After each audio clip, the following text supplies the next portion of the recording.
नमस्कार, मैं हूं आपके साथ पराग गुप्ता। आप देख रहे हैं इंडिया न्यूज। इजराइल ईरान के बीच छिड़ी बारूदी जंग भीषण होती जा रही है। जंग की आग विकराल हो रही है। हर बीते दिन के साथ बारूद की बरसात तेज होती जा रही है। ना इजराइल का हमला रुक रहा है, ना ही ईरान का मिसाइल अटैक थम रहा है। दोनों ओर से भीषण हमला जारी है। इस बीच इजराइल लगातार ईरान के न्यूक्लियर ठिकानों को टारगेट कर रहा है। न्यूक्लियर ठिकानों पर हवाई हमले कर रहा है। ताजा हमला ईरान के इस्फहान न्यूक्लियर साइट पर हुआ। इजराइल ने इस्फहान में मिसाइल से अटैक किया। इस दौरान धमाके की आवाज सुनी गई। यह वही जगह है जहां पर ईरान का सबसे बड़ा परमाणु रिसर्च सेंटर मौजूद है। इससे पहले इराक में न्यूक्लियर प्लांट पर भी ईरान ने मिसाइल अटैक किया था। इजराइल का मकसद साफ है, ईरान के न्यूक्लियर प्रोग्राम को खत्म करना है, लेकिन ईरान भी कदम पीछे हटाने को तैयार नहीं है। ईरान की सेना हर वार पर पलटवार कर रही है। आज भी ईरान ने इजराइल के तेल अवीव समेत 3 शहरों को निशाना बनाया। इजराइल पर बैलिस्टिक मिसाइल से हमला किया है।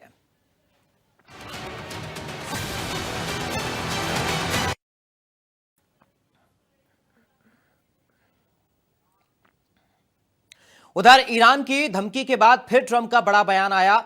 ईरान ने पलटवार किया तो अंजाम बुरा होगा, ये डोनाल्ड ट्रंप कह रहे हैं।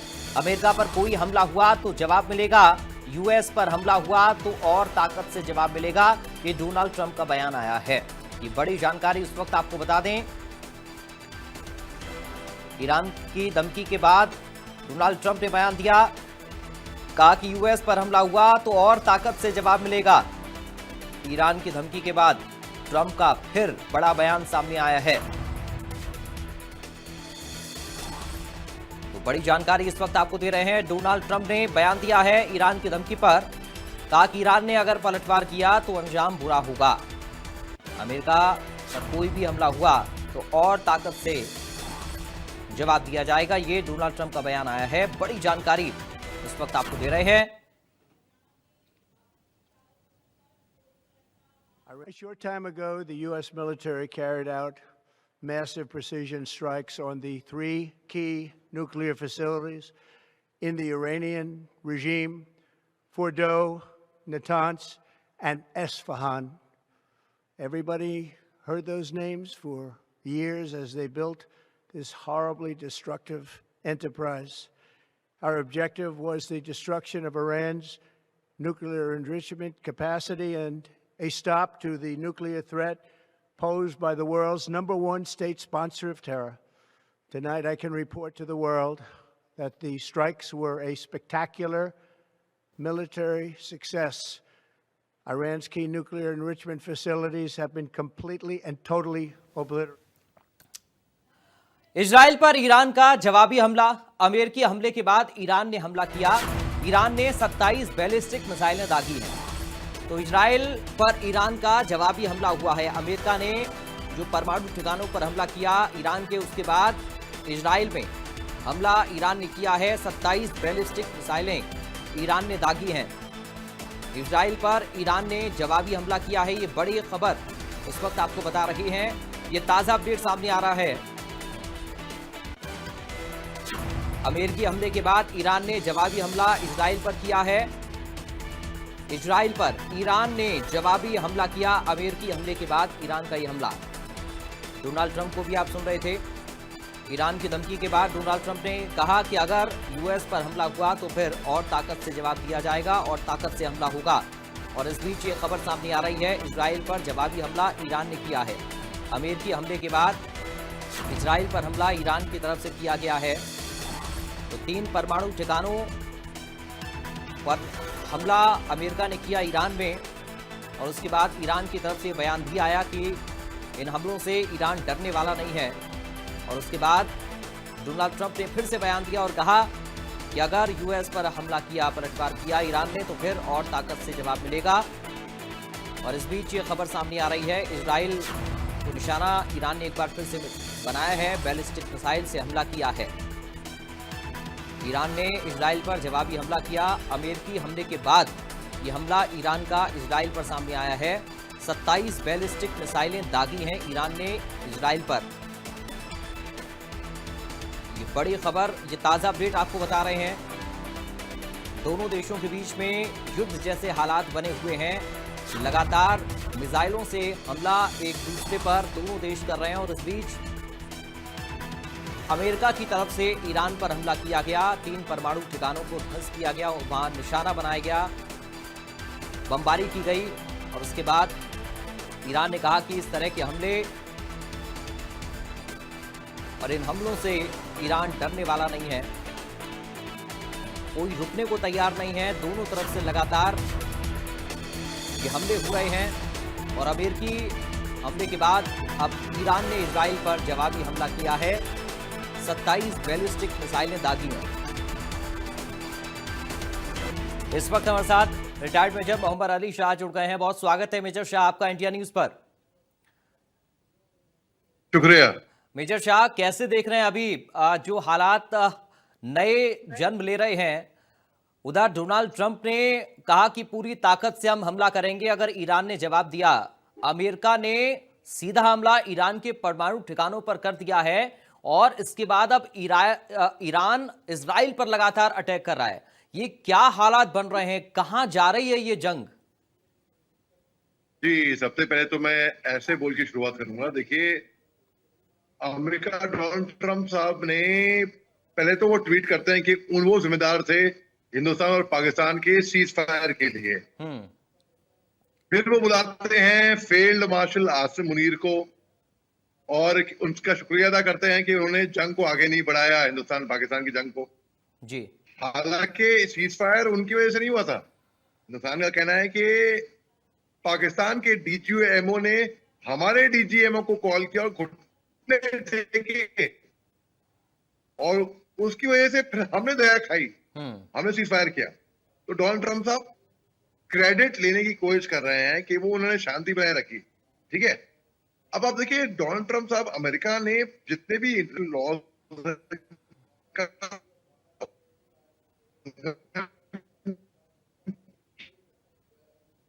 मेजर शाह, मैं माफी के साथ आपको रोक रहा हूं, आपकी आवाज में डिस्टरबेंस आ रहा है, आपकी आवाज ब्रेक हो रही है। मुझे लग रहा है नेटवर्क का इश्यू है, इसे एक बार हम दुरुस्त कर लेते हैं, फिर मैं आपके पास लौट कर आ रहा हूं। तब तक ये कुछ तस्वीरें भी हैं और साथ ही जो बड़ा अपडेट लगातार आ रहा है वो हम अपने दर्शकों को बता रहे हैं, क्योंकि अब और भीषण ये हमले एक दूसरे पर इजराइल और ईरान कर रहे हैं। तेल अवीव पर हमला ईरान ने किया, मिसाइल अटैक किया है। ये आप तस्वीरें भी देखिए और साथ ही जो बड़ी खबरें आ रही हैं, डोनाल्ड ट्रंप का बयान और फिर ईरान की प्रतिक्रिया और इजराइल ने भी जो हमला दरअसल अमेरिका ने किया उस पर इजराइल की प्रतिक्रिया भी सामने आई। और देखिए, एक और बड़ी जानकारी इस वक्त मिल रही है।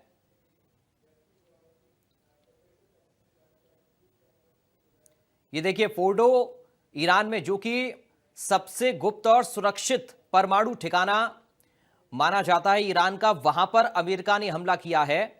और जाहिर है कि एक बड़ा झटका तो है अमेरिका के लिए, ईरान के लिए, लेकिन ईरान ने भी ये साफ कर दिया है कि वो इस तरह के हमलों से झुकने वाला नहीं है, डरने वाला नहीं है।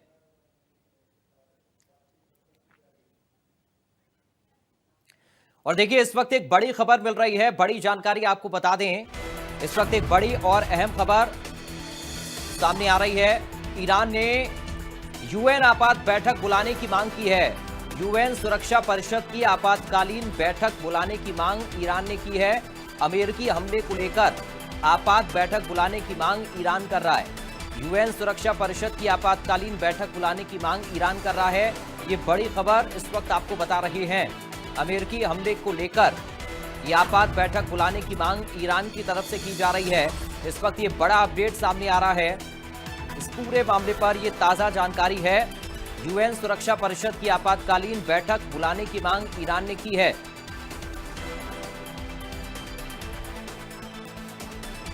बड़ी खबर इस वक्त आपको बता रही हैं। अमेरिकी हमले को लेकर आपात बैठक बुलाने की मांग ईरान की तरफ से की गई है। ये बड़ी और अहम जानकारी इस वक्त सामने आ रही है। ये ताजा अपडेट हम आपको दे रहे हैं। ईरान और इजराइल के बीच बने युद्ध जैसे हालातों पर यह ताजा अपडेट सामने आ रहा है। अमेरिकी हमले को लेकर आपात बैठक बुलाने की मांग ईरान कर रहा है। अमेरिका ने परमाणु अड्डों को निशाना बनाया, न्यूक्लियर साइट्स पर हमला किया ईरान के, और उसके बाद अब ईरान की ये मांग है आपात बैठक बुलाने की। मेजर शाह लगातार हमारे साथ बने हुए हैं। मेजर शाह, आपको आवाज आ रही मेरी?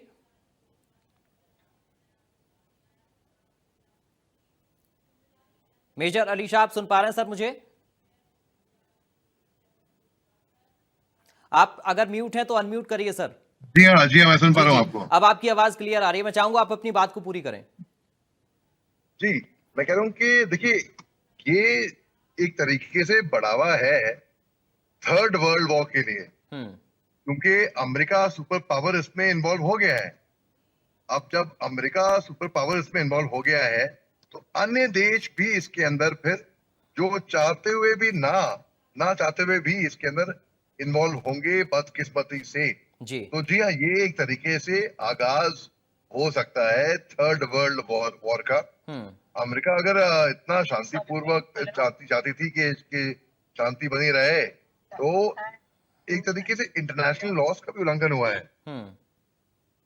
ईरान ने ये डिक्लेयर किया था कि जब उनके न्यूक्लियर पावर प्लांट्स जब तैयार हो जाएंगे, तो ये इजराइल पे हमला कर देगा। और ये आई थिंक इसीलिए अमेरिका को भी बेचैनी थी इस बात की कि ईरान तो न्यूक्लियर पावर प्लांट डेवलप कर रहा है, ये इजराइल के खिलाफ तो इस्तेमाल करेगा, कहीं ये अमेरिका के खिलाफ इस्तेमाल कर दे। इसके लिए अमेरिका ने बोला भाई हम सुपर पावर हैं, हमें जो करना है हम करेंगे। और इसीलिए फिर अमेरिका ने ईरान पे हमला किया। लेकिन मेजर शाह, क्या अब रूस का रुख क्या इसमें रहेगा? क्योंकि एक बात और मैं आपसे चाहूंगा इसका भी जवाब। हमला अमेरिका ने किया, उसके बाद ट्रंप साहब आकर ये कह रहे हैं कि ईरान को शांति अब बरतनी चाहिए, शांति की ओर आगे बढ़ना चाहिए। हमला करने के बाद शांति की बात कह रहे हैं ट्रंप। डोनाल्ड ट्रंप साहब तो कुछ भी बोलते हैं, उनकी क्रेडिबिलिटी बिल्कुल खो दी उन्होंने, अपनी खुद की क्रेडिबिलिटी खो दी है। अब डोनाल्ड ट्रंप साहब कुछ भी बोले हैं, कहीं पे भी बोले हैं, लोग उनकी बात को सीरियसली लेते ही नहीं। उन बचकाना बात थी वो जो उन्होंने ट्वीट की थी सीज फायर की, वो बिल्कुल बचकाना बात थी। अब न्यूटन का लॉ ऑफ मोशन है, every action has an equal and opposite reaction. Iran के पास ताकत है, मगर इतनी ताकत नहीं है कि वो अमेरिका का मुकाबला करे, तो इसलिए मजबूरन बदकिस्मती से बड़े दुख से ये कहना पड़ा है वो सारा लेगा नॉन स्टेट एक्टर्स का, हुती, हमास, हिजबुल्लाह, जो कि नहीं लेने चाहिए हैं, जिनकी वजह से ही ईरान का जो भी नेगेटिव है वो इसलिए है कि लोग कहते हैं भाई ईरान आतंकवादियों को फिर बढ़ावा दे रहा है। फिर जी, कुछ अन्य देशों ने इनको आतंकवादी घोषित किया है कि उन्होंने नहीं किया है, लेकिन है जो ये घटना करते हैं वो तो आतंकी घटना है। जी। 7 अक्टूबर को जो हमस ने किया था ये आतंकी घटना थी, इसमें किसी को शक भी नहीं है। जो हमस को आतंकी भी नहीं कहते वो भी मानते हैं कि भाई हाँ 7 अक्टूबर को जो हमस ने किया वो आतंकी घटना थी। जी। तो अगर ये ईरान इसको सहारा लेगा और फिर डोनाल्ड ट्रंप साहब नुकसान कर दो किसी का, उसके बाद बोलो भाई आप रिएक्ट ना करें, ऐसा तो होता नहीं है।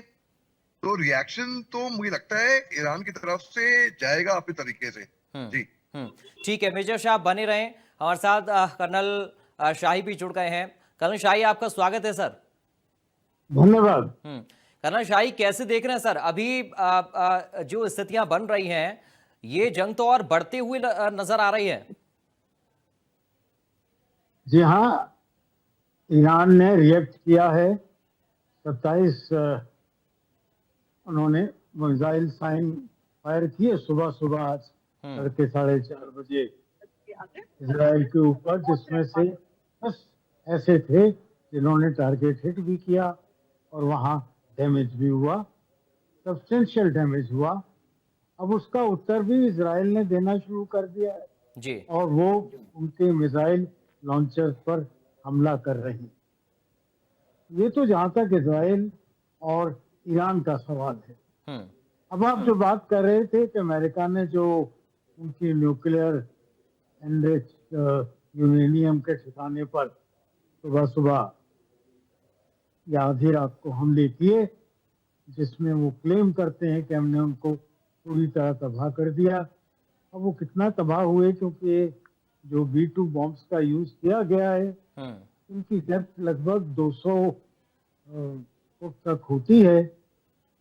उनका स्टॉक जो था एनरिच यूरेनियम और एनरिच हार्ड वाटर वो तकरीबन 300 फुट के ऊपर था। जी। इसीलिए शायद उन्होंने 12 बॉम्ब्स का प्रयोग किया।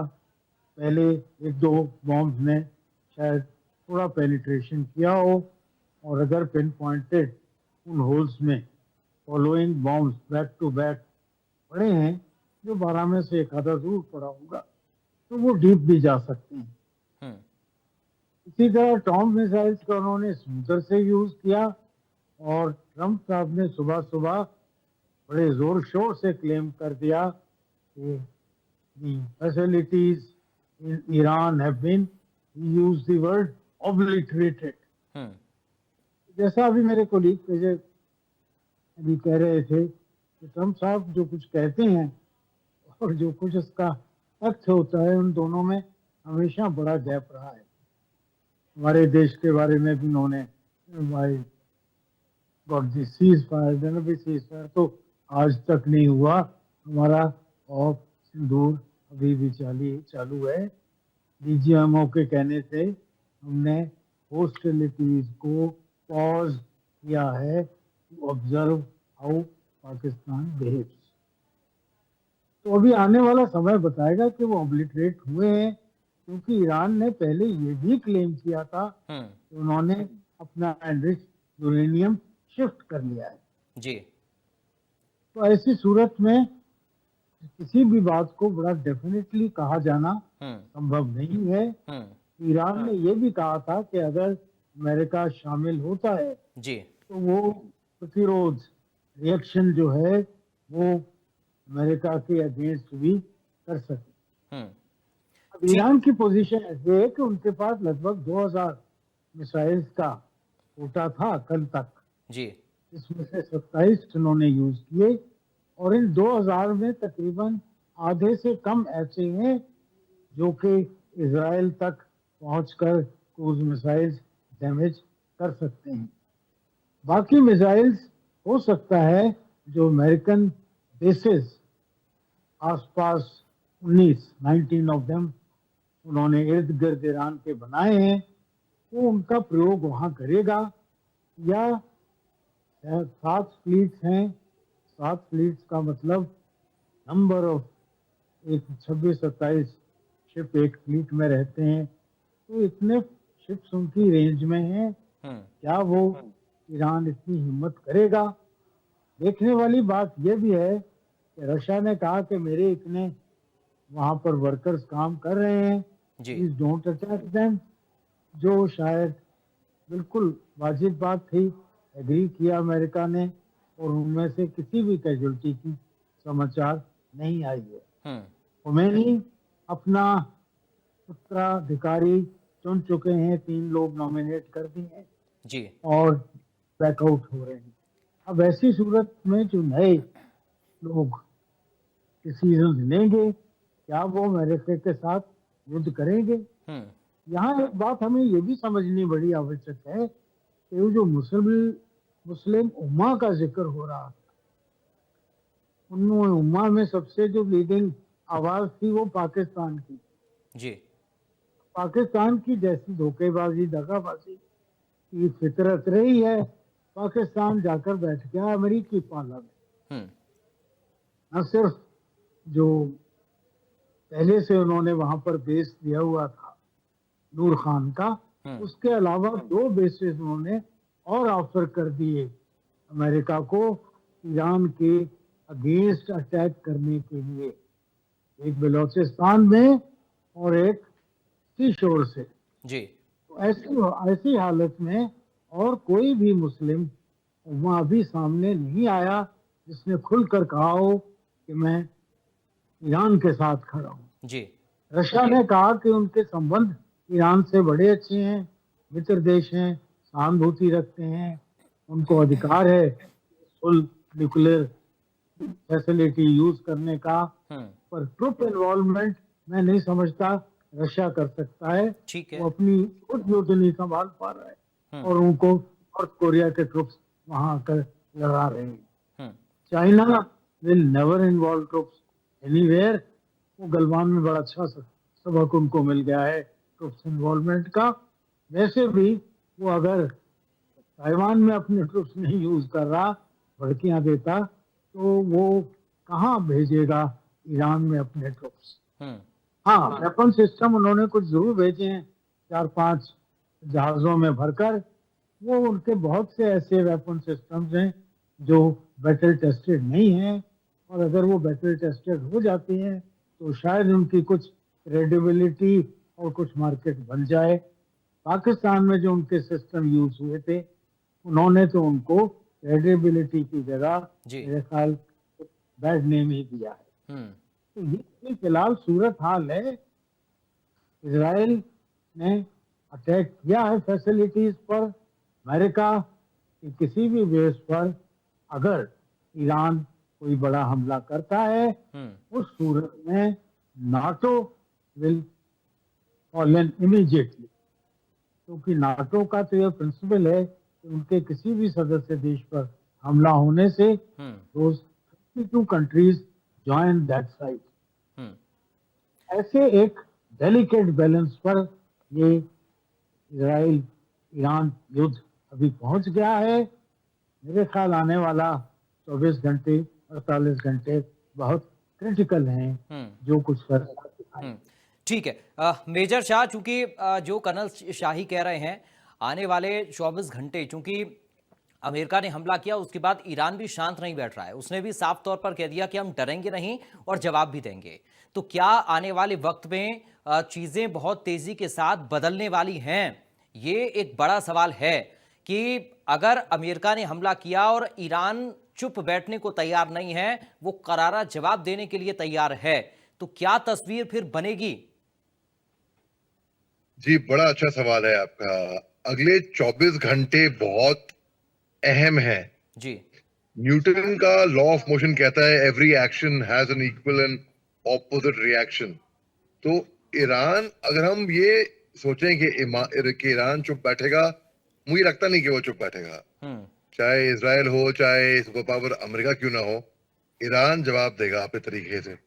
मगर ये है कि ईरान जो नॉन स्टेट एक्टर्स हैं, जैसे कि हुईथी, हिजबुल्लाह, हमस, इनका प्रयोग करेगा तो फिर इजराइल के खिलाफ ही जाएगा वो। ये अपना, सॉरी माफ कीजिएगा, ईरान के खिलाफ ही जाएगा वो। क्योंकि कोई आतंकवाद का सपोर्ट कर कर कोई खुश नहीं है, कोई नहीं चाहेगा। और अगर ईरान ने ऐसा किया, ईरान के पास इतना दमखम तो है ही नहीं। चाहे IRGC देख लीजिए, चाहे ईरान की सेना देख लीजिए, तो ये क्या करेगा, ये नॉन स्टेट एक्टर्स का प्रयोग करेगा। और यहाँ पर फिर और अन्य मुल्क जुड़ेंगे और फिर ये विश्व युद्ध की बिल्कुल घंटी हो सकती है। और ये अगले 24 घंटे में ये पूरी बात, कल इसी वक्त तक ये बात तय हो जाएगी कि अब तक यहाँ पर क्या होगा, कौन से मुल्क इसमें शामिल होंगे। यानी अब तक जो बातें हो रही थी कि इजराइल को पहले हमला नहीं करना था, लेकिन अगर और एक सहानुभूति ईरान के साथ इस तरह की प्रतिक्रियाएं आ रही थी, लेकिन आप जो कह रहे हैं कि अगर इस तरह का रास्ता ईरान अपनाता है तो ये और ज्यादा उसके लिए उल्टा पड़ सकता है दांव।